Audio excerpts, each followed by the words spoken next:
يا أيها الذين آمنوا اتقوا الله حق تقاته ولا تموتن إلا وأنتم مسلمون. يا أيها الذين آمنوا اتقوا الله وقولوا قولا سديدا يصلح لكم أعمالكم ويغفر لكم ذنوبكم ومن يطع الله ورسوله فقد فاز فوزا عظيما. أما بعد. வார்த்தைகளில் சிறந்த வார்த்தை அல்லாஹுடைய வார்த்தை என்றும், வழிகாட்டுதலில் சிறந்த வழிகாட்டுதல் இறுதி தூதர் முஹம்மது நபி ஸல்லல்லாஹு அலைஹி வஸல்லம் அவர்களுடைய வழிகாட்டுதல் என்றும், மார்க்கத்தில் புதிதாக உருவாக்கப்பட்டவைகள் ஒவ்வொன்றும் பித்அத்துக்கள், நூதன செயல்கள், அவைகள் வழிகேடுகள், அவைகள் நரகின்பால் இட்டுச் செல்லும் என்ற நபிகளாருடைய போதனையோடு, கண்ணியத்துக்குரிய இஸ்லாமிய சகோதரர்களே, அல்லாஹு தஆலா எவைகளை எடுத்து நடக்குமாறு எமக்கு ஏவி இருக்கின்றானோ அவைகளை முடியுமான வரைக்கும் எடுத்து நடக்கக்கூடிய, எவைகளை விட்டும் விலகி வாழுமாறு எம்மை விலக்கி இருக்கின்றானோ அவைகளை விட்டும் முற்றுமுழுதாக விலகி வாழக்கூடிய இறையச்சத்தை எனக்கும் உங்களுக்கும் வசியத்து செய்தவனாக அல்லாஹ்விடத்தில் பிரார்த்தித்தவனாக. கண்ணியத்துக்குரிய இஸ்லாமிய சகோதரர்களே, அல்லாஹ் சுப்ஹானஹு வ தஆலா ஒரு மனிதனுக்கு தேவையான எல்லா வழிகாட்டல்களையும் இந்த உலகத்தில் வழங்கி, அந்த வழிகாட்டுதல்களை எவர்கள் பின்பற்றுகிறார்களோ அவர்களுக்கு நாளை மறுமையில் விலை மதிப்பற்ற அந்த சுவர்க்கத்தை வைத்திருக்கிறான். எவர்களெல்லாம் அல்லாஹுடைய வழிகாட்டலை புறந்தள்ளி மனோ இச்சையின் பிரகாரம் தங்களது வாழ்க்கையை கொண்டு செல்கிறார்களோ அவர்களுக்கு அந்த நரகத்தை அல்லாஹ் மறுமையில் ஏற்பாடு செய்திருக்கிறான். எனவே நாம் முடியுமான வரைக்கும் அல்லாஹுவை பயந்து அவனுடைய ஏவல் விலக்கல்களுக்கு கட்டுப்பட்டு நரகத்திலே இருந்து பாதுகாப்பு பெற்று அந்த சுவனத்தை அடைய வேண்டும். அதற்காக எங்களுடைய ஒவ்வொரு செயற்பாடுகளையும் நாம் அமைத்து கொள்ள வேண்டும். அல்லாஹு தஆலா இந்த உலகத்தில் மனிதனை ஒரு சோதனைக்காக, நாளை மறுமையில் அவனுக்கு கூலி வழங்குவதற்காக, இந்த உலகத்தில் அல்லாஹுடைய கட்டுப்பாடுகளுக்கு வழிபட்டு நடக்க வேண்டும் என்பதற்காக எங்களை உலகத்தில் படைத்திருக்கிறான். அந்த வாழ்க்கை என்பது நாம் இந்த உலகத்தோடு முடிந்துவிடக்கூடிய ஒன்றல்ல. நாம் இப்போது வாழ்ந்து கொண்டிருக்கிற வாழ்க்கையுடைய பிரதிபலனை மறுமையில் நாம் அணுவணுவாக கண்டுகொள்ள இருக்கிறோம். நாம் இந்த உலகத்தில் செய்கின்ற சிறிய பெரிய எல்லா நல்லவற்றுக்கும் அதைவிட சிறந்த கூலியை மறுமையில் அடைய இருக்கிறோம். இந்த உலகத்தில் நாம் செய்கின்ற குற்றங்கள், பிழைகளுக்கு அவைகள் மன்னிக்கப்படாமல் மறுமையை நாம் அடைந்தால் அதற்குரிய தண்டனைகளை நாம் ஒன்றுமே இல்லாமல் போகாத அளவுக்கு, அணுவளவு கூட நாம் தீமை செய்திருந்தாலும் அதனுடைய பிரதிபலனையும் நாம் மறுமையில் அடைந்து கொள்ள வேண்டும். எனவே ஒரு மனிதன் இந்த உலகத்தில் வாழுகிற பொழுது எப்படியாவது வாழ்வது என்பதை விட அல்லாஹுவும் அல்லாஹுடைய தூதரும் இட்ட அந்த வரம்புகளுக்கு மத்தியில் வாழ்வதுதான் மறுமையுடைய வெற்றிக்கான அடிப்படை என்பதை நாம் ஈமான் கொண்டு வாழ்ந்து கொண்டிருக்கிறோம். கண்ணியத்துக்குரிய இஸ்லாமிய சகோதரர்களே, நாம் ஒவ்வொருவரும் இந்த உலகத்தில் வாழுகின்ற பொழுது நிம்மதியாக வாழ வேண்டும், சந்தோஷமாக வாழ வேண்டும் என்ற ஒரு எண்ணத்தோடு தான் நமது முயற்சிகள் எல்லாம் நாம் செய்து கொண்டிருக்கிறோம். நாம் காலையில் எழுந்து தூங்குகிற வரைக்கும் உள்ள எல்லா செயற்பாடுகளும் இந்த உலகத்தில் நாம் வசதி வாய்ப்புகளோடு நிம்மதியாக சந்தோஷமாக வாழ வேண்டும் என்ற ஒரே காரணத்திற்காக நாம் நிறைய முயற்சிகளை செய்து கொண்டிருக்கிறோம். அல்லாஹ் சுப்ஹானஹு வ தஆலா சூரத்துல் நஹ்லுடைய 97வது வசனத்திலே சொல்லுகிறான், மன் அமில சாலிஹன் மின் தக்கரின் அவ் உன்சா, ஆண் அல்லது பெண், இந்த இரண்டு சாரார்களிலும் எவர்கள் நல்லதை செய்கிறார்களோ வஹுவ முஃமினுன், அல்லாஹுவை நம்பிய நிலையில், அல்லாஹுவை விசுவாசம் கொண்ட நிலையில் ஆணும் பெண்ணும் இந்த உலகத்தில் நல்லதை செய்து கொண்டிருந்தால் ஃபலனுஹியன்னஹு ஹயாத்தன் தய்யிபா, அவர்களுக்கு நாங்கள் ஒரு நல்ல ஒரு வாழ்க்கையை கொடுப்போம், ஒரு சந்தோஷமான ஒரு நிம்மதியான ஒரு வாழ்வை நாங்கள் கொடுப்போம் என்று அல்லாஹ் சொல்கிறான். அப்போ ஒரு மனிதன் நிம்மதியாக வாழ்க்கையை இந்த உலகத்தில் கொண்டு செல்வதற்கு அந்த மனிதன் ஈமான் கொண்டிருக்க வேண்டும், நம்பிக்கை சீராக இருக்க வேண்டும், அதே நிலையில் அவன் நல்லவற்றை செய்ய வேண்டும் என்று அல்லாஹ் சொல்லிவிட்டு சொல்கிறான். வலநஜிஸியன்னஹும் அஜ்ரஹும் பிஅஹ்ஸனி மா கானூ யஅமலூன், அவர்கள் இப்படி செய்து கொண்டிருந்த நலவின் காரணமாக அவர்களுக்கு நல்லதை நாங்கள் பிரதி உபகாரமாக கூலியாக கொடுக்க இருக்கிறோம் என்று அல்லாஹ் சொல்கிறான். இப்ப உலகத்தில் நிம்மதியான வாழ்வுக்குரிய அடிப்படை ஈமான் கொண்ட நிலையில் நாம் நல்லதை செய்ய வேண்டும். அதே போல இப்படி ஈமான் கொண்டு நாங்கள் நல்லதை செய்ய தொடங்கினால் உலகத்தில் நிம்மதியான வாழ்வு கிடைப்பது போன்று நாளை மறுமையிலும் இதற்குரிய பிரதிபலன் அழகாக கிடைக்கும் என்று சொல்லுகிறான்.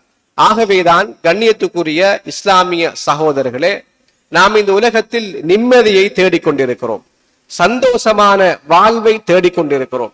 இந்த வாழ்வு நாம் தேடுவதை விட எம்மை தேடி அந்த வாழ்வு வரும். அல்லாஹுடைய அந்த வாக்குறுதியை நாம் நிறைவேற்றினால், அல்லாஹுடைய அந்த விடயங்களை நாம் செய்வோமாக இருந்தால் அல்லாஹு தாலா வாக்களிக்கிறான், நாங்கள் அவருக்கு நிம்மதியான வாழ்க்கையை கொடுப்போம். எனவேதான் இந்த உலகத்தில் நாளை மறுமையில் நாம் நிம்மதியாக வாழ வேண்டுமாக இருந்தால் ஒவ்வொருவரும் ஈமான் கொண்ட நிலையில் இருக்க வேண்டும், அல்லாஹுவை ஈமான் கொண்டிருக்க வேண்டும். அந்த ஈமானோடு எந்த தவறுகளும் அநியாயங்களும் கலந்து விடக்கூடாது. இது முதலாவது நிபந்தனை. இந்த நிபந்தனையோடு நல்லவற்றை நாங்கள் செய்ய வேண்டும் என்பதை இந்த வசனம் எங்களுக்கு சொல்கிறது. இப்ப அமலுன் சாலிஹுன், நல்ல செயற்பாடுகள் என்பதை 2-3 நிபந்தனைகளோடு நாங்கள் அடையாளப்படுத்தலாம். முதலாவது, அந்த நாங்கள் செய்கின்ற அமல் அல்லாஹ்விடத்தில் ஏற்றுக்கொள்ளப்பட்ட அமலாக வர வேண்டுமாக இருந்தால் என்னுடைய 3 நிபந்தனைகளை நாங்கள் சுருக்கமாக சொல்லலாம். கண்ணியத்துக்குரிய இஸ்லாமிய சகோதரர்களே, அதிலே ஒன்றுதான் அந்த நல்ல காரியத்தை செய்கிறவர் சரியான நம்பிக்கையில் இருக்க வேண்டும். நாளை மறுமையில் சிலர் அதிகமான நன்மைகளோடு வருவார்கள். வந்து அவர்கள் குவியல் குவியலாக நன்மை இருக்கிறது என்ற நம்பிக்கையோடு வருவார்கள். ஏனென்றால் நல்லதை நாம் செய்திருக்கிறோம் என்ற நம்பிக்கையோடு வருவார்கள். ஆனால் அவைகளெல்லாம் காணல் நீர்களைப் போல செல்லுபடியற்றதாக இருந்தும் இல்லாத இருப்பது போன்று விளங்கும். ஆனால் எதுவும் இல்லாத நிலையில் அந்த அமல்கள் எல்லாம் மாறிவிடும். ஏனென்றால் அவர்களுடைய ஈமான் இல்லாமல், நம்பிக்கையோடு இல்லாமல் அந்த அமல்கள் செய்யப்பட்டிருக்கிறது. அல்லாஹுவை ஏற்றுக்கொள்ளாமல், அல்லாஹுடைய நம்பிக்கையில் எந்த விதமான பிழையான நம்பிக்கையும் இல்லாமல் ஒரு மனிதர் இருக்க வேண்டும். அதுதான் ஒரு மனிதனுடைய அமல்கள், செயல்கள் நல்லதாக மாறுவதற்கு ஒரு மிக அடிப்படை என்பதை நாம் புரிந்து வைத்திருக்க வேண்டும். கண்ணியத்துக்குரிய இஸ்லாமிய சகோதரர்களே, நாம் இணை வைப்போடு இருக்கிறோம் என்றால் நாம் எவ்வளவுதான் நன்மை செய்தாலும் அந்த நன்மைகள் நாளை மறுமையில் அல்லாஹ்விடத்தில் எடுபடாது. எந்த நல்ல கூலிகளையும் எங்களுக்கு தருகின்ற சக்தி அந்த அமலுக்கு இருக்காது. ஏனென்றால் உங்களுடைய நம்பிக்கை பிழை, ஈமான் பிழை. அதனால் அந்த அமல் அல்லாஹ்விடத்தில் நல்ல அமலாக, செல்லுபடியான அமலாக அல்லாஹ்விடத்தில் ஏற்றுக்கொள்ளப்படாது. இரண்டாவது, அமலுல் சாலிஹுன், நல்ல ஒரு சாலிஹான அமலாக அல்லாஹ்விடத்தில் ஏற்றுக்கொள்ளப்பட்ட ஒரு செயலாக மாற வேண்டுமாக இருந்தால் அந்த அமலை செய்கின்றவர் தூய எண்ணத்தோடு, இஹ்லாஸோடு அந்த அமலை செய்ய வேண்டும். அல்லாஹுக்காக வேண்டி செய்ய வேண்டும். அல்லாஹுடைய கூலியை எதிர்பார்த்து செய்ய வேண்டும்.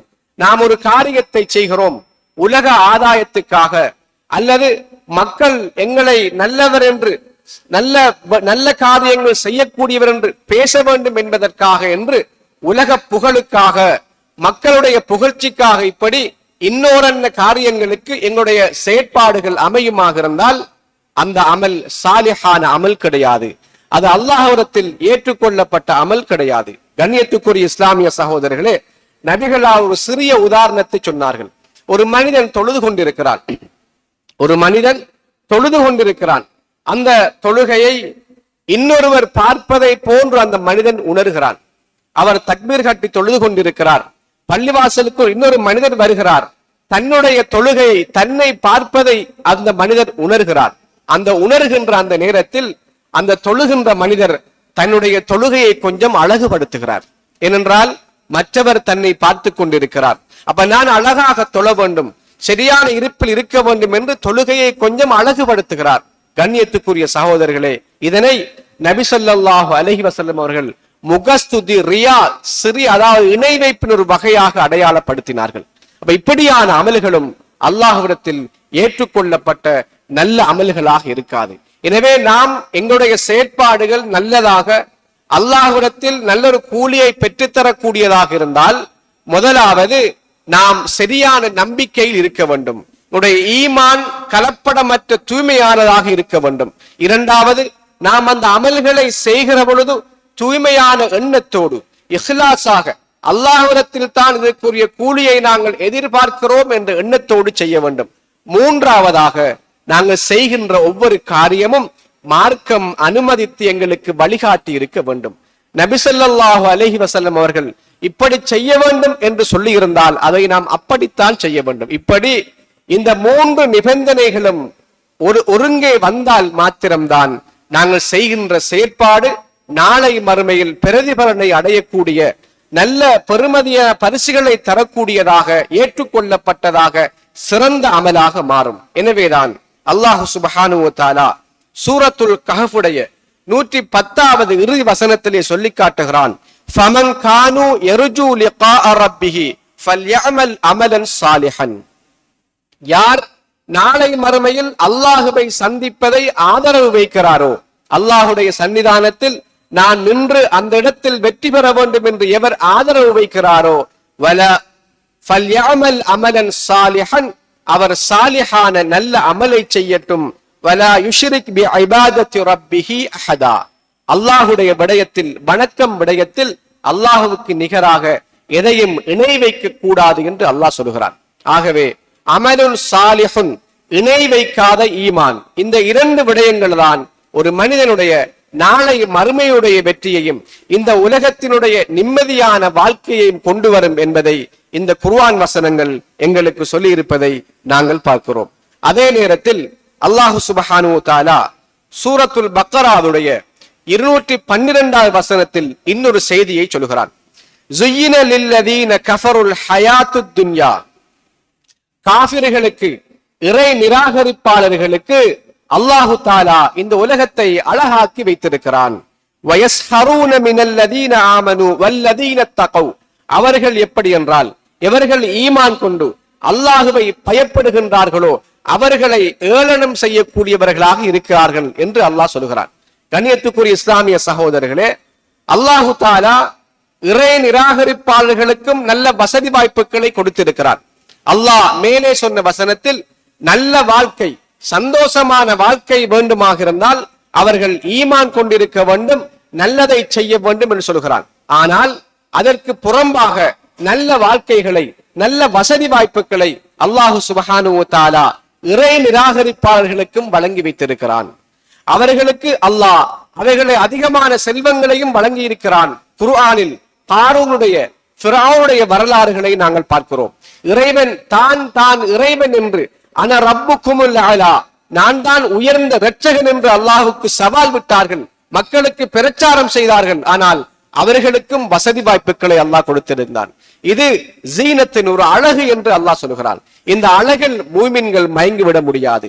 அல்லாஹுவை ஈமான் கொண்டவர்கள் எங்களுக்கு நாங்கள் ஈமான் கொண்டிருக்கிறோம், இவ்வளவு சோதனையோடு நாங்கள் இருக்கிறோம் என்று அங்கலாய்க்க முடியாது. மற்றவர்கள் ஈமான் கொள்ளாதவர்கள் பாவிகளுக்கு அல்லாஹ் கொடுத்திருக்கிற வசதி வாய்ப்புகளை கண்டு நாங்கள் சஞ்சலப்பட வேண்டிய தேவை கிடையாது. கண்ணியத்துக்குரிய சகோதரர்களே, அதனால் தான் அல்லாஹுடைய தூதர் ஸல்லல்லாஹு அலைஹி வஸல்லம் சொன்னார்கள், ஒரு மூமினுடைய காரியம் ஆச்சரியமானது. ஒரு மூமினுடைய காரியம் ஆச்சரியமானது. அவனுக்கு ஒரு சந்தோஷம் வந்தால் அதன் மூலமாக அவனுக்கு நன்மை கிடைக்கிறது, நல்லது நடக்கிறது. அவனுக்கு ஒரு கவலை வந்தாலும் அவனுக்கு ஒரு நன்மை கிடைக்கிறது. கண்ணியத்துக்குரிய சகோதரர்களே, ஒரு சந்தோஷம் வருகிறது, இது அல்லாஹ் எனக்கு தந்திருக்கிறான் என்று அல்லாஹுக்கு அவன் நன்றி செலுத்துகிறான். இது தன்னுடைய ஆற்றலால் தன்னுடைய முயற்சியால் என்று அவன் தம்பட்டம் அடிக்கவில்லை, பெருமை கொள்ளவில்லை. இது அல்லாஹ் எனக்கு தந்திருக்கிறான் என்று அதை ஏற்றுக்கொள்கிறான். அதே போல ஒரு சோதனை வருகிறது, இதுவும் அல்லாஹுவை திட்டக்கூடிய நிலைக்கு அவனை தள்ளவில்லை. காலத்தை திட்டக்கூடிய நிலைக்கு அந்த மூவினை தள்ளாது. அவன் இது அல்லாஹுடைய ஏற்பாடு, அல்லாஹுடைய கலா கதிர், இது அல்லாஹ் நாடி இருக்கிறான் என்று ஈமான் கொண்டு அந்த நம்பிக்கையின் மூலமாக பொறுமையோடு இருக்கிறான். இந்த இரண்டு நிலையிலும் ஒரு மூமினுக்கு நல்லது நடக்கிறது, நன்மை கிடைக்கிறது என்று நபிகள் நாயகம் ஸல்லல்லாஹு அலைஹி வஸல்லம் சொல்லிவிட்டு சொன்னார்கள், இது ஒரு மூமினை தவிர வேறு யாருக்கும் கிடையாது என்றார்கள். இந்த பாக்கியம் அல்லாஹ் தந்தாலும், அல்லாஹ் அளவோடு தந்தாலும் அல்லது தராமல் விட்டாலும் நாங்கள் பொறுமையோடு இருக்க வேண்டும். தருகிற பொழுது நன்றியோடு நடந்து கொள்ள வேண்டும். எனவேதான் அல்லாஹுதான் எங்களுக்கு வாழ்வாதாரங்களை அளந்து கொண்டிருக்கிறான். அவன் விரும்பியவர்களுக்கு தாராளமாக கொடுக்கிறான், விரும்பியவர்களுக்கு அளவோடு கொடுக்கிறான். எனவே கண்ணியத்துக்குரிய சகோதரர்களே, நமக்கு அல்லாஹ் குறைத்து விட்டான் என்ற எண்ணம் உள்ளத்திலே வந்து நாம் அல்லாஹுடைய கலா கதிரை குறை காண முறைந்தால் நாங்கள் நிம்மதியான வாழ்வை விட்டும் தூரமாகி விடுவோம். எனவே ஒரு மூமின் கஷ்ட நிலையிலும் நிம்மதியாக இருப்பான், சந்தோஷமான நிலையிலும் நிம்மதியாக இருப்பான். இது ஈமானுடைய வெளிப்பாடு. இது ஒரு மூமினை தவிர வேறு யாருக்கும் கிடையாது என்று அல்லாஹுடைய தூதர் ஸல்லல்லாஹு அலைஹி வஸல்லம் சொன்னார்கள். எனவேதான் நாம் இந்த உலகத்தில் நிம்மதியாக வாழ வேண்டுமாக இருந்தால் இஸ்லாம் எங்களை ஈமான் கொள்ள சொல்கிறது, எங்களை நல்லதை செய்ய சொல்கிறது. அல்லாஹு சுப்ஹானஹு வ தஆலா சூரத்து யூனுஸில் சொல்லி காட்டுகிறான், அலா இன்ன அவுலியா அல்லாஹி லா ஹவுஃபுன் அலைஹிம் வலா ஹும் யஹ்ஸனூன். அல்லாஹுடைய இறைநேசர்கள் அவர்களுக்கு பயம் கிடையாது, அவர்களுக்கு கவலை கிடையாது. அல்லதீன ஆமனு வ கானூ யத்தகூன், அவர்கள் ஈமான் கொண்டு அல்லாஹுவை பயந்து வாழ்வார்கள் என்று சொல்லிவிட்டு அல்லாஹ் சொல்லுகிறான், லஹும் புஷ்ரா ஃபில் ஹயாத்தித் துன்யா வ ஃபில் ஆஹிரா. இப்படியான மக்களுக்கு இந்த உலகத்திலும் சுபசோபனம் உண்டாகட்டும், நன்மாராயம் உண்டாகட்டும், நாளை மறுமையிலும் அந்த சுபசோபனம் நல்லது நடக்கட்டும் என்று குர்ஆன் சொல்கிறது. ஆகவேதான் இந்த உலகத்தில் நான் நிம்மதியாக வாழ வேண்டுமாக இருந்தால், நலவை பெற வேண்டுமாக இருந்தால், நாளை மறுமையில் நாம் வெற்றி பெற வேண்டுமாக இருந்தால் நாங்கள் மூமின்களாக இருக்க வேண்டும் என்று இஸ்லாம் சொல்கிறது. நாங்கள் அல்லாஹுவை பயந்தவர்களாக, அல்லாஹுவை நம்பிக்கை கொண்டவர்களாக இருக்க வேண்டும். அப்படி இருந்தால் லா ஹவுஃபுன் அலைஹிம் வலா ஹும் யஹ்ஸனூன், அவர்களுக்கு பயம் கிடையாது, உள்ளத்தில் கவலை கிடையாது. எனவே ஒரு நிம்மதியான வாழ்வை எங்களை விட்டும் தூரமாக்குவது இந்த பயம், இந்த கவலை. எனவே இந்த கவலை நீங்க வேண்டுமாக இருந்தால், எங்களுக்கு உள்ளத்தில் இருக்கிற ஒரு வகையான பயம் நீங்கி நிம்மதியாக நாம் வாழ வேண்டுமாக இருந்தால் குர்ஆன் சொல்லுகிறது, நாம் அல்லாஹுவை ஈமான் கொண்டு அல்லாஹுவை பயந்து வாழ வேண்டும் என்று இஸ்லாம் குர்ஆன் இந்த விடயத்தில் சொல்லி காட்டுவதை நாங்கள் பார்க்கிறோம். எனவேதான் நாம் நிம்மதியை எங்கெங்கெல்லாம் தேடிக்கொண்டிருக்கிறோம். ஒரு நிம்மதியாக வாழ வேண்டும் என்பதற்காக நிம்மதி என்பது பொருளாதாரத்தில் இருக்கிறது என்று ஒரு சாரார் பொருளாதாரத்தின் பின்னால் தங்களுடைய முழு முயற்சிகளையும் செலுத்திக் கொண்டிருக்கிறார்கள். அதே போல நிம்மதி என்பது குடும்பத்தில் இருக்கிறது என்பதற்காக குடும்பத்தை சிலர் அதிலே 100% மூழ்கி அந்த சோதனை ஃபித்னாக்களை எல்லாம் மறந்து குடும்பத்திற்காகவே அவர்கள் தங்களை அர்ப்பணித்துக் கொண்டிருக்கிறார்கள். இப்படி ஒவ்வொருவரும் ஒவ்வொரு துறையில் அவர்களுக்கு எதில் நிம்மதி இருக்கிறது என்று தெளிவாகிறதோ அதன் பக்கமே சென்று கொண்டிருக்கிறார்கள். எனவேதான் கண்ணியத்துக்குரிய இஸ்லாமிய சகோதரர்களே, இந்த பொருளாதாரம் என்பது சோதனை, ஒரு ஃபித்னா. அதே போல என்னுடைய பிள்ளை குட்டிகள் ஒரு சோதனை, ஃபித்னா என்று குர்ஆன் அடையாளப்படுத்துகிறது. எனவே நிம்மதியான வாழ்வு என்பது அல்லாஹு சுப்ஹானஹு வ தஆலா பொருளாதாரத்தை கொடுத்தவர் எல்லோர்களுக்கு நிம்மதியான வாழ்க்கையை கொடுக்கவில்லை. குழந்தை செல்வங்கள் நல்ல குடும்பங்களை கொடுத்தவர்களுக்கு நிம்மதியான வாழ்வை கொடுக்கவில்லை. நாம் நிறைய வரலாறுகளை கண்டிருக்கிறோம். எனவே நாம் நிம்மதி என்பது இஸ்லாம் சொல்லுகிறது, அல்லாஹுவை நாம் பயந்து வாழ்ந்தால், அல்லாஹுவை நாம் ஈமான் கொண்டு வாழ்ந்தால் அந்த நிம்மதியான வாழ்வு கிடைக்கும். அல்லாஹுடைய பயம் என்றால் அல்லாஹ் எதை எடுத்து நடக்க சொன்னானோ அதை நாம் எடுத்து நடக்க வேண்டும். எதை அல்லாஹ் விலகி விலகி வாழுமாறு எங்களுக்கு தடை விதித்திருக்கிறானோ அதை நாம் விலகி வாழ வேண்டும். இதுதான் இறையச்சம். இதைத்தான் நோன்பு போன்ற வணக்கங்கள் எங்களிடத்திலிருந்து எதிர்பார்த்தது.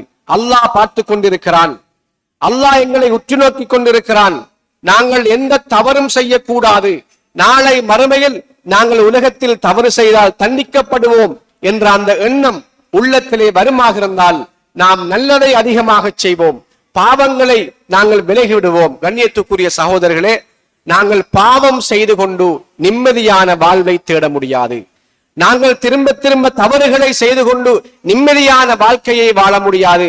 அதனால் தான் அல்லாஹ் சுப்ஹானஹு வ தஆலா சொல்லி காட்டுகிறான், வமன் யத்தகில்லாஹ், எவர் அல்லாஹ்வை பயப்படுகிறாரோ, அல்லாஹ் சொன்னதை எடுத்து நடந்து அல்லாஹ் விலக்கியதை எவர் விலகி வாழுகிறார்களோ அவர்களுக்கு நாங்கள் அவர்கள் நினையாத புறத்திலே இருந்து வாழ்வாதாரங்களை கொடுப்போம் என்று அல்லாஹ் சொல்கிறான்.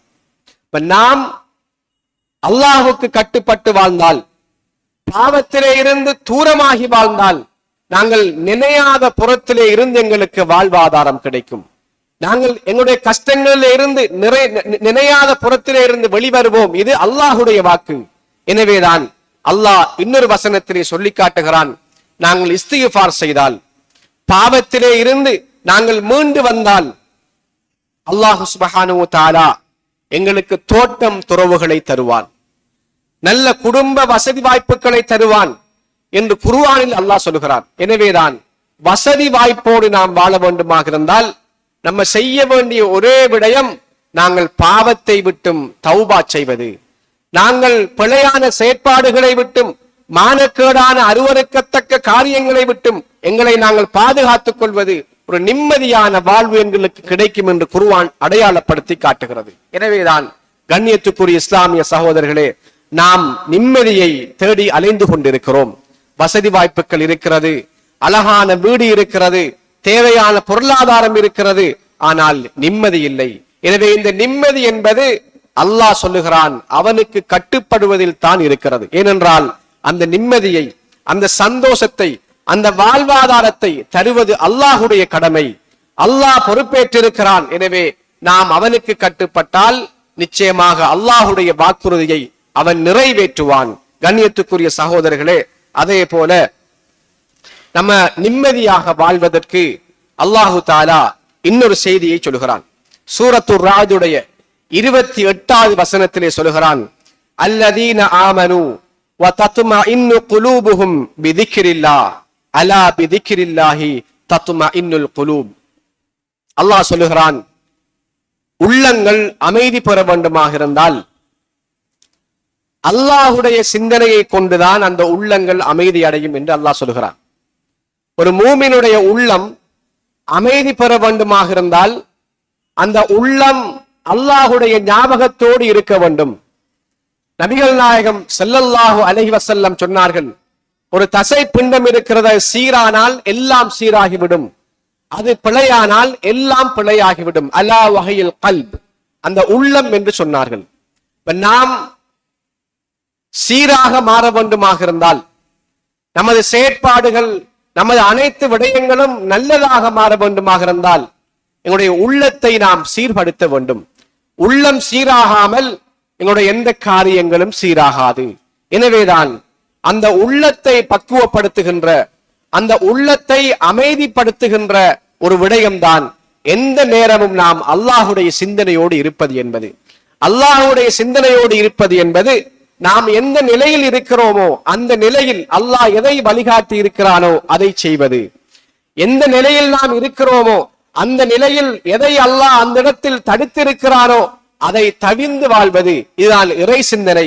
இறை சிந்தனை என்பது நாம் ஒரு இடத்தில் அமர்ந்து கொண்டு அல்லாஹுவை நாவால் சொல்லுகின்ற அந்த திக்ர் மாத்திரம் கிடையாது. நாம் எந்த நிலையில் இருக்கிறோமோ அந்த நிலையில் அல்லாஹ் எதை ஆகுமாக்கி இருக்கிறானோ அதை செய்வது, அல்லாஹ் எதை தடை செய்திருக்கிறானோ அதை தவிர்ந்து வாழ்வது. அது வியாபாரமாக இருக்கலாம், அல்லது கணவன் மனைவி சேர்கின்ற குடும்ப வாழ்க்கையாக இருக்கலாம். எந்த நிலையிலும் அல்லாஹ் வழிகாட்டிய அந்த வரம்புக்குள் இருப்பது, அல்லாஹ் இதை தடுத்திருக்கிறான் என்று தவிர்ந்து வாழ்வது, தவிர்க்கப்பட்டதை, இது இறை சிந்தனை. ஒரு மனிதன் தன்னுடைய எல்லா நேரத்திலும் அல்லாஹுடைய சிந்தனையோடு இருக்கலாம். எனவேதான் கண்ணியத்துக்குரிய இஸ்லாமிய சகோதரர்களே, நாம் உள்ளம் அமைதி அடைவதற்காக நாங்கள் உளவளத்துணை என்று நிறைய நபர்களை நாடிக்கொண்டிருக்கிறோம். உள்ளம் நிம்மதி அடையவில்லை. உள்ளத்தில் கஷ்டமாக இருக்கிறது, பாரமாக இருக்கிறது, வசதி வாய்ப்புகள் இருக்கிறது, ஆனால் நிம்மதி இல்லை. உள்ளம் கஷ்டப்படுகிறது. எனவே நாங்கள் இப்படி ஆலோசனை, வழிகாட்டல் என்றும் கவுன்சிலிங் என்றும் நாம் தேடிக்கொண்டிருக்கிறோம். அல்லாஹு சுப்ஹானஹு வ தஆலா இந்த திக்ர்களை, அல்லாஹுடைய ஞாபகத்தை நாம் உள்ளத்தில் வைத்திருந்தால் நிறைய பிரச்சனைகளை நாம தீர்க்கலாம். நிறைய பிரச்சனைகளை அல்லாஹு தஆலா தீர்த்து விடுவான். இது அல்லாஹ் வாக்களிக்கிறான். அல்லாஹுடைய அந்த வாக்கு, உள்ளம் என்பது அல்லாஹுடைய நினைவால், அல்லாஹுடைய ஞாபகத்தால் அமைதி பெறும் என்று அல்லாஹு தஆலா சொல்லி காட்டுகிறான். எனவே நாம் உள்ளம் அமைதி அடைந்தால் தான் நிம்மதியான வாழ்வை வாழலாம். உள்ளத்தில் இருக்கிற எல்லா அழுக்குகளையும் நீக்கினால் தான் நிம்மதியாக வாழலாம். இதை நீக்குவதற்கு எந்த நேரமும் நாம் இறை உணர்வோடு, இறை சிந்தனையோடு இருக்க வேண்டும் என்பதை குர்ஆனிய வசனங்கள் எங்களுக்கு சொல்லுகிறது. இந்த சிந்தனையை தாண்டி நம்ம வாழ்ந்தால், சூரத்து தாஹாவுடைய 124வது வசனத்தில் அல்லாஹ் சொல்லுகிறான், வமன் அஅரத அன் திக்ரி ஃபஇன்ன லஹு மஈஷத்தன் லன்கா. எவர்கள் அல்லாஹுடைய அந்த ஞாபகத்தை புறக்கணிக்கின்றார்களோ, அல்லாஹுடைய வேதத்தை, இறை சிந்தனையை எவர்கள் புறக்கணிக்கின்றார்களோ அவர்களுக்கு மஈஷத்தன் லன்கா, இறுக்கமான கஷ்டமான வாழ்வை நாங்கள் கொடுப்போம் என்று அல்லாஹ் சொல்கிறான். அல்லாஹுடைய சிந்தனை நம்ம எதை செய்தாலும் இறை சிந்தனையோடு இல்லாமல் அதை விட்டு தூரமாக இருக்குமாக இருந்தால் அல்லாஹ் சொல்லுகின்ற அந்த கஷ்டமான வாழ்வு வரும், பொருளாதார நெருக்கடி வரும். நாங்கள் ஹராம் ஹலால் பேணாமல், அல்லாஹுடைய சிந்தனையோடு வியாபாரம் செய்யாமல், குடும்ப வாழ்க்கை நடத்தாமல், இன்னொரு விடயங்களில் ஈடுபடாமல், அல்லாஹுடைய சிந்தனை இல்லாமல் இருந்தால், அந்த வரம்புகளை தாண்டி நம்ம வாழ்ந்தால் மஈஷத்தன் லன்கா, கஷ்டமான வாழ்வு வரும். ஆகவே நாம் ஒவ்வொருவரும் ஒரு சுய பரிசீலனை செய்ய வேண்டும். என்னுடைய வாழ்க்கையில் என்ன என்ன கஷ்டம் வருகிறது, என்னுடைய வாழ்க்கையில் எவ்வளவு நிம்மதியாக சந்தோஷம் இருக்கிறது, இதற்கு என்ன காரணம், நான் இன்று என்னென்ன பிழை செய்திருக்கிறேன், என்னென்ன நலவை செய்திருக்கிறேன், ஒரு சுய பரிசீலனை, முஹாசபா நாங்கள் செய்கிற பொழுது, கண்ணியத்துக்குரிய இஸ்லாமிய சகோதரர்களே, நாம் தவறுகளை விட்டு நீங்கி அல்லாஹுடைய இறை சிந்தனையோடு, அல்லாஹுடைய வேதத்தை, அவனுடைய ஞாபகத்தை புறக்கணிக்காதவர்களாக, அதுக்கு கட்டுப்பட்ட வாழக்கூடியவர்களாக அந்த உணர்வை அல்லாஹ் உள்ளத்திலே ஏற்படுத்துவான். அப்படி வந்தால் எங்களுக்கு நிம்மதியான வாழ்வு வரும். கண்ணியத்துக்குரிய சகோதரர்களே, அதே போன்று அல்லாஹ் சுப்ஹானஹு வ தஆலா சூரத்துல் பக்கராவுடைய 45வது வசனத்திலே சொல்லி காட்டுகிறான், வஸ்தஈனு பிஸ்ஸப்ரி வஸ்ஸலா, நீங்கள் தொழுகையை கொண்டும் பொறுமையை கொண்டும் உதவி தேடுங்கள். வ இன்னஹா லகபீரத்துன் இல்லா அலல் காஷியின், இது அல்லாஹ்வை பயப்படாதவர்களுக்கு கஷ்டமாக இருக்கும் என்று சொல்கிறான். இப்ப தொழுகை என்பது நம்ம உதவி தேடக்கூடிய ஒரு அம்சம், பொறுமை என்பது நம்ம உதவி தேடக்கூடிய ஒரு அம்சம். கண்ணியத்துக்குரிய சகோதரர்களே, நம்ம வாழ்க்கையில் நிறைய கஷ்டப்படுகிறோம், சோதனைகளுக்கு உள்ளாக்கப்படுகிறோம். இந்த நேரத்தில் நாம் உதவி தேடுதல் என்பதை இஸ்லாம் எங்கிருந்து ஆரம்பிக்க சொல்கிறது. நாங்கள் தொழுகையை தொழுது அல்லாஹ்விடத்தில் உதவி தேட வேண்டும், அந்த தொழுகை மூலமாக உதவி தேட வேண்டும் என்று இஸ்லாம் சொல்லி காட்டுகிறது. ஆனால் நாம் இந்த ஆரம்ப கட்டத்தை மறந்துதான் பின்னால் செய்ய வேண்டியவைகளை முதலில் செய்து கொண்டிருக்கிறோம். நமக்கு ஒரு கஷ்டம் வருகிற பொழுது அந்த கஷ்டத்திலே இருந்து நம்ம நிம்மதி அடைய வேண்டுமாக இருந்தால், அதிலிருந்து நம்ம விடுபட வேண்டுமாக இருந்தால் இறை தொடர்பை ஏற்படுத்த வேண்டும். அப்பதான் நம்ம நிம்மதியாக வாழலாம், அந்த கஷ்டத்திலே இருந்து விடுபடலாம் என்று குர்ஆன் சொல்கிறது.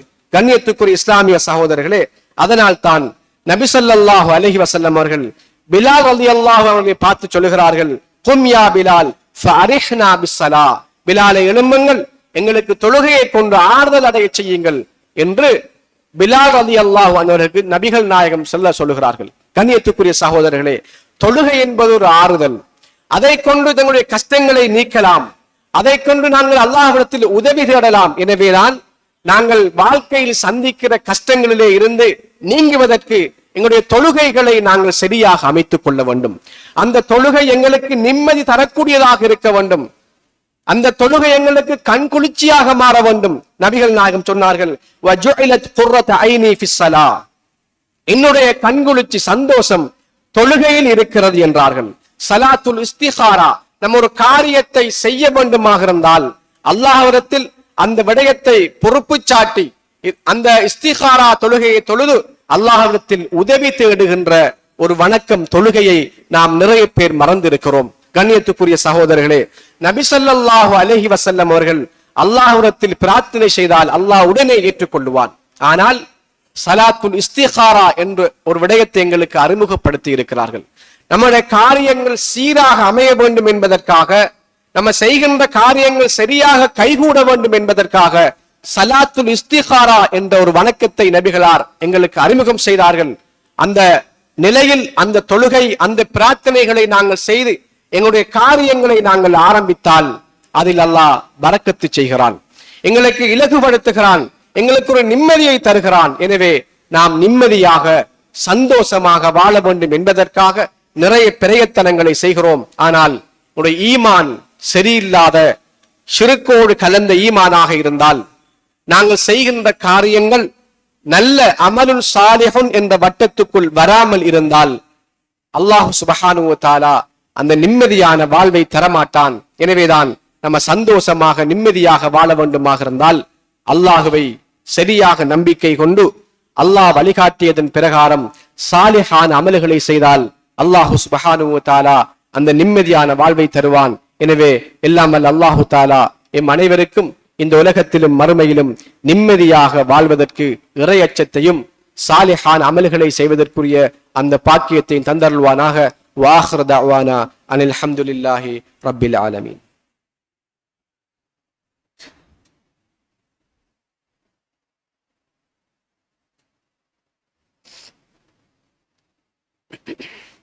அல்ஹம்துலில்லாஹி ரப்பில் ஆலமீன் வஸ்ஸலாத்து வஸ்ஸலாமு அலா முஹம்மதின் வ அலா ஆலிஹி வ ஸஹ்பிஹி அஜ்மஈன். அம்மா பஅத்.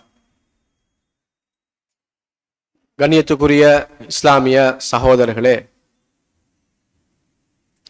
ஒரு மனிதன் நல்ல ஒரு வாழ்வை நிம்மதியாக வாழ வேண்டுமாக இருந்தால், ஒரு ஹயாத்தன் தையிபா குர்ஆன் அடையாளப்படுத்துவது போன்று ஒரு தையிபான சிறந்த வாழ்வை நாம் வாழ வேண்டுமாக இருந்தால், நாம் ஈமானோடு நல்ல அமல்களை, நல்ல செயற்பாடுகளை செய்ய வேண்டும் என்று இஸ்லாம் சொல்கிறது. இந்த இரண்டு விடயத்திலும் இரண்டு உரிமைகள் சம்பந்தப்படுகிறது. ஈமானோடு இருக்க வேண்டும் என்பது ஹுக்கூக்குல்லாஹ், நாம் அல்லாஹ்வுக்கு செய்ய வேண்டிய கடமையை சரியாக நிறைவேற்ற வேண்டும். நல்லதை செய்தல் என்பது ஹுக்கூக்குல் இபாத், நாம் ஏனையவற்றோடு ஏனையவர்களோடு அல்லாஹுடைய படைப்பினங்களோடு நல்ல முறையில் நடந்து கொள்ள வேண்டும் என்று சொல்கிறது. இப்போதுதான் ஒரு மனிதன் நிம்மதியாக வாழலாம். இது நாளை மறுமையுடைய வெற்றிக்கும் கொண்டு போய் சேர்க்கும் என்பதை அல்லாஹு தாலா இந்த கட்டுப்பட்டு நல்லதை செய்து ஈமான் கொண்ட வாழ்ந்த மனிதனுக்கு நல்லதை பிரதி உபகாரமாக கூலியாக கொடுக்கிறான் என்பதை குர்ஆன் சொல்கிறது. எனவேதான் நம்ம அல்லாஹ்வோடு கொண்டிருக்கிற அந்த ஈமான் சீராக இருக்கிற நேரத்தில் ஏனைய மனிதர்களோடு ஏனைய படைப்பினங்களோடு நமது உறவு நல்லதாக இருக்க வேண்டும்.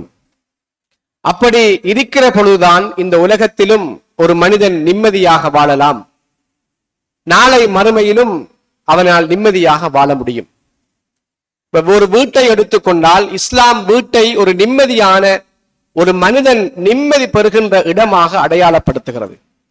நபி ஸல்லல்லாஹு அலைஹி வஸல்லம் சொன்னார்கள், மன் அஸ்பஹ மின்கும் ஆமினன் ஃபீ சிர்பிஹி, ஒருவர் ஒரு ஆள் வீட்டில பாதுகாப்பான முறையில் அந்த நாளை அடைந்தால், ஒரு பாதுகாப்பான வீட்டில் இருக்கிறார், எந்த விதமான அசம்பாவிதங்களும் இல்லை. முஆஃபன் ஃபீ ஜஸதிஹி, உடம்பில் தேக ஆரோக்கியம் இருக்கிறது. இந்தஹு கூத்து யௌமிஹி, அவருக்கு அன்றைய நாள் உணவும் இருக்கிறது.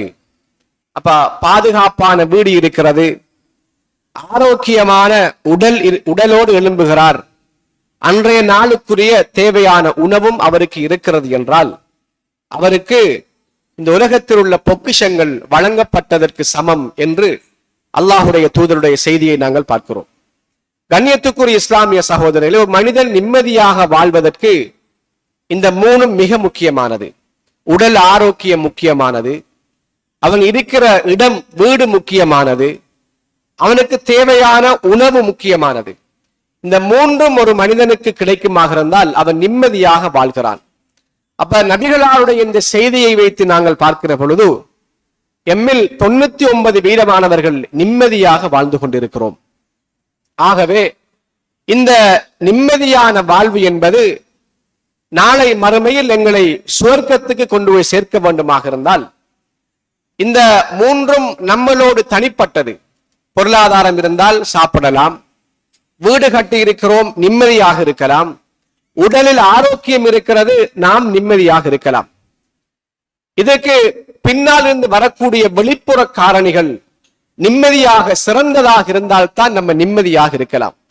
ஒரு ஆரோக்கியமாக அழகான வீட்டில் இருக்கிறோம், கணவனுக்கு மனைவி பிடிக்கவில்லை என்றால், மனைவிக்கு கணவனோடு பிரச்சனை என்றால் அந்த வீட்டில் நிம்மதியாக வாழ முடியாது. இப்படி ஒவ்வொரு வெளிப்புற காரணிகளும் சீராக இல்லை என்றால் நம்ம அதில் சரியாக நடந்து கொள்ளவில்லை என்றால் ஒரு மனிதனால் நிம்மதியாக வாழ முடியாது. கண்ணியத்துக்குரிய இஸ்லாமிய சகோதரர்களே, அல்லாஹு சுப்ஹானஹு வ தஆலா கணவன் மனைவிக்கு என்று சில கடமைகளை உரிமைகளை வைத்திருக்கிறார். அவைகள் சரியாக நிறைவேற்றப்பட வேண்டும். இது நிம்மதியாக வாழ்வதற்கு நாம் செய்ய வேண்டிய கொடுக்க வேண்டிய மனித உரிமைகள், மற்றவர்களுக்கு செய்ய வேண்டிய சில கடமைகள். நாம் நமது கடமையை சரியாக செய்யாவிட்டால் நம்ம வீட்டில் நிம்மதியாக இருக்க முடியாது. பிள்ளைகள் பெற்றோர்கள் பிள்ளைகள் இப்படி பரஸ்பரம் அவருடைய கடமைகளையும் உரிமைகளையும் கொடுக்காவிட்டால், நிறைவேற்றாவிட்டால் அங்கே நிம்மதியாக வாழ முடியாது. எனவேதான் அமலுன் சாலிஹுன் என்பது, சாலிஹான அமல் என்பது வெறுமனே நாங்கள் செய்கின்ற வணக்கம் மாத்திரமல்ல, நாங்கள் செய்கின்ற சமூக உறவுகள் சீராக இருக்க வேண்டும். அண்டை வீட்டானோடு சண்டை பிடித்துக் கொண்டு நிம்மதியாக நாம் வீட்டிலே இருக்க முடியாது. அண்டை வீட்டானை பற்றி நபிகள் நாயகம் சொல்லுகிற பொழுது தனது சொத்தில் அவர்களுக்கு பங்கிருக்குமோ என்று சொல்லக்கூடிய அளவுக்கு ஜிப்ரீல் அலைஹிஸ்ஸலாம் அண்டை வீட்டானுடைய உரிமை பற்றி சொன்னார்கள். அவன் காபிராக இருக்கலாம் அல்லது முஸ்லிமாக இருக்கலாம், அவன் எந்த நிலையில் இருந்தாலும் அவனுக்கு சில உரிமைகள் இருக்கிறது. அதை நாம் அந்த கடமைகளை நாம் நிறைவேற்ற வேண்டும். அதில் பிழைவிடுவோமாக இருந்தால் நமக்கு எப்போது என்ன நடக்கும் என்று தெரியாத ஒரு நிலையில் பயத்தோடு வாழ வேண்டிய நிலைமை ஏற்படும். எனவே பயமில்லாமல் வாழ வேண்டுமாக இருந்தால், கவலை இல்லாமல் வாழ வேண்டுமாக இருந்தால் ஈமானும் இறையச்சத்தையும் குர்ஆன் சொல்கிறது. எனவே அந்த கடமை, மனித உரிமைகளுக்கு கடமைகளுக்கு நாம் நிறைவேற்ற வேண்டிய விடயங்களை நிறைவேற்றாமல் நாம் நிம்மதியாக வாழ முடியாது. ஒரு சாதாரண உதாரணம், கண்ணியத்துக்குரிய சகோதரர்களே, நாட்டு சட்டத்துக்கு நாம் சரியாக கட்டுப்படாமல் நிம்மதியாக பயணம் செய்ய முடியாது. ஹெல்மெட் இல்லாமல் நாம் பாதையில் பயணிக்கிறோம் என்றால் எந்த இடத்தில் நாம் பிடிபடுவோம் என்ற நிலையில் தான் தற்போது பயணிக்க வேண்டி இருக்கிறது. அல்லது எந்த நிலையில் நம்முடைய உயிர் போகும் என்ற நிலையில் தான் நாம் அச்சத்தோடு பயணித்துக் கொண்டிருக்கிறோம். எனவேதான் சட்டத்துக்கு கட்டுப்பட்டு வாழ்ந்தால் நம்ம நிம்மதியாக வாழலாம். இது நம் அன்றாடம் சந்திக்கிற ஒரு உதாரணம்.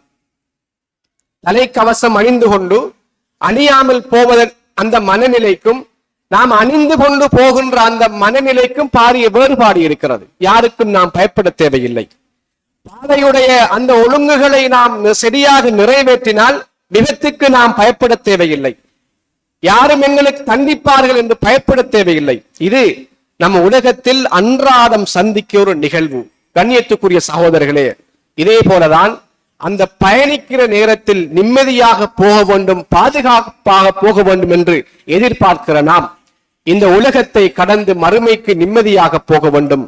இந்த உலகத்தில் நாம் நிம்மதியாக வாழ வேண்டும், மறுமையில் நாம் நிம்மதியாக வாழ வேண்டும் என்றால் அல்லாஹுடைய சட்டங்களை, அல்லாஹுடைய ஏவல் விலக்கல்களை எடுத்து நடப்பதன் மூலமாக மாத்திரம்தான் இந்த உலகத்தில் நாம் நிம்மதியாக சந்தோஷமாக வாழலாம். கண்ணியத்துக்குரிய இஸ்லாமிய சகோதரர்களே, அதனால் தான் அல்லாஹு தஆலா சொல்லுகிறான், ஹல் ஜஸாஉல் இஹ்சானி இல்லல் இஹ்சான், நல்லதுக்கு நாங்கள் நல்லதைத்தான் பிரதியீடாக வழங்குவோம். நாம் உலகத்தில் நல்லதை செய்தால் நமக்கு அல்லாஹ் நல்லதை தருவான். இந்த உலகத்திலும் தருவான், நாளை மறுமையிலும் தருவான். எனவே நாம் ஒவ்வொருவரும் இந்த உலகத்தில் வாழுகிற பொழுது சந்தோஷமாக, செல்வ செழிப்போடு, நிம்மதியாக வாழ வேண்டும் என்று ஆசைப்படுகிறோம்.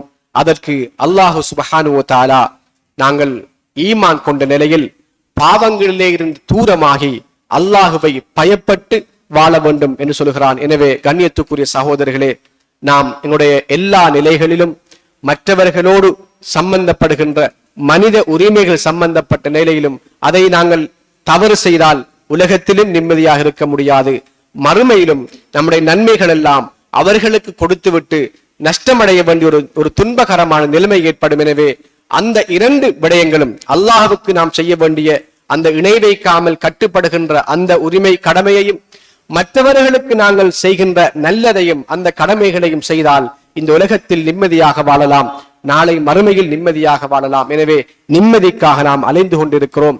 எல்லாம் வல்ல அல்லாஹு சுப்ஹானஹு வ தஆலா அவனுக்கு முழுமையாக கட்டுப்பட்டு சிறந்த அந்த தூய்மையான ஈமானோடு அவன் சொல்லுகின்ற எல்லா உரிமைகளையும் மதித்து கடமைகளையும் மதித்து அந்த நல்ல சாலிஹான அமல்களை செய்து இந்த உலகத்திலும் நிம்மதியாக வாழ்வதற்கும் நாளை மறுமையில் நிம்மதியாக வாழ்வதற்கும் எம் அனைவருக்கும் அல்லாஹ் தௌஃபீக் செய்வானாக. வ ஆகிரு தஅவானா அனில் ஹம்துலில்லாஹி ரப்பில் ஆலமீன்.